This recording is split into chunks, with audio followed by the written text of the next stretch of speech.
Guys, welcome back to the channel. I'm Classic Barber. Today I will show you how to make the right color dye for your airbrush gun with or without Kiss Express, Tomb45 No Drip, or even the PRO Airbrush Color Dye. I know many of you have been having this problem in your barber shop or even at home, especially after purchasing this product.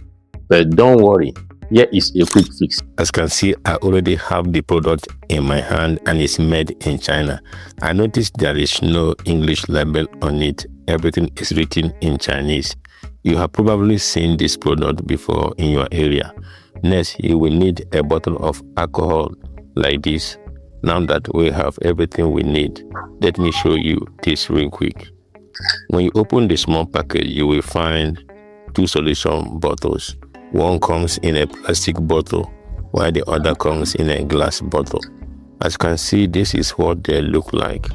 The next thing you will need is an empty bottle like this. I'm going to pour out half of the methylated spirit because I only need 50 ml out of the 100 ml in the bottle. Now I'm removing the seal from both solution bottles so I can start mixing them. Here I'm pouring both solution directly into the methylated spirit.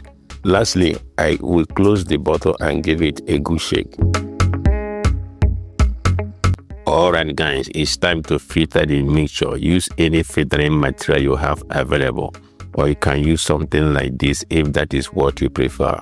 Fold it the way I'm doing right now, about 2 or 3 times. As you can see, it's nicely folded and ready for filtering. Guys, I will let it sit for about 2 to 3 hours. This helps the color develop properly and give you the best result.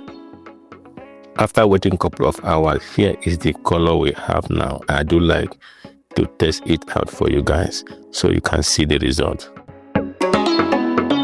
Guys, as you can see, I'm already at my workstation and this client is one of my regulars, so I will be testing this mixture on his haircut. Guys, if you are from Nigeria or any other part of Africa, this is my gift to you because you can easily find this product in local stores near you. When it comes to the application, this is the best way to use it. Don't spray the dye directly onto your client's hairline. As you can see, I'm spreading it onto the card first, then allowing it to bounce back onto the hairline. This gives you much better control and produces a cleaner, more natural looking enhancement. Friends, if you have made it this far, don't forget to subscribe to the channel and share this video with your friends who want to improve their barbering skills. Now you can see the final result. This is exactly why I use this method. Thanks for watching and I will see you in the next one.